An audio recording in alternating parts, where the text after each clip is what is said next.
Seigneur, tu as été notre demeure de génération en génération, d'éternité en éternité, tu es Dieu. Psaume 90, 1, 2.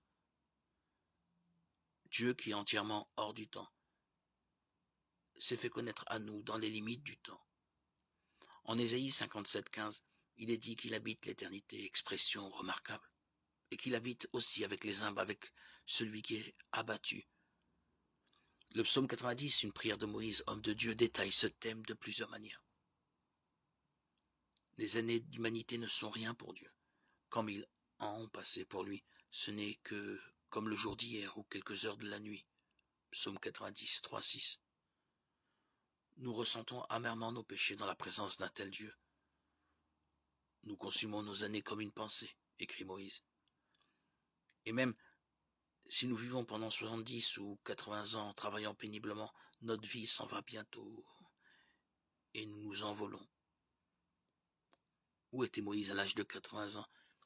Il faisait paître les brebis derrière le désert.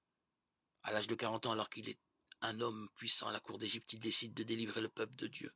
Acte 7, 25. Mais il se montre impatient et agit d'une manière volontaire, non selon la façon ou le moment voulu par Dieu. Il doit alors s'enfuir vers un peuple étranger. En écrivant ce psaume, Moïse avait peut-être à l'esprit cette période de sa vie où il avait probablement pensé qu'il n'aurait plus l'occasion de servir l'Éternel de la manière élevée qu'il avait envisagée. Dans le psaume 39 où il s'adresse à Dieu, il dit qui est l'Éternel, devant qui la durée de nos années est comme un rien. Il nous enseigne néanmoins à compter nos jours. Quand nous prenons conscience de la brièveté de notre vie, nous pouvons, comme Moïse, demander à Dieu la sagesse, la compassion, la miséricorde et la joie. C'est ainsi que notre vie aura un sens et qu'elle sera un parfum pour lui. Quel serviteur de Dieu ne voudrait pas que la beauté de son Seigneur soit sur lui dans chacune de ses journées, et que ce soit lui qui établisse l'œuvre de ses mains.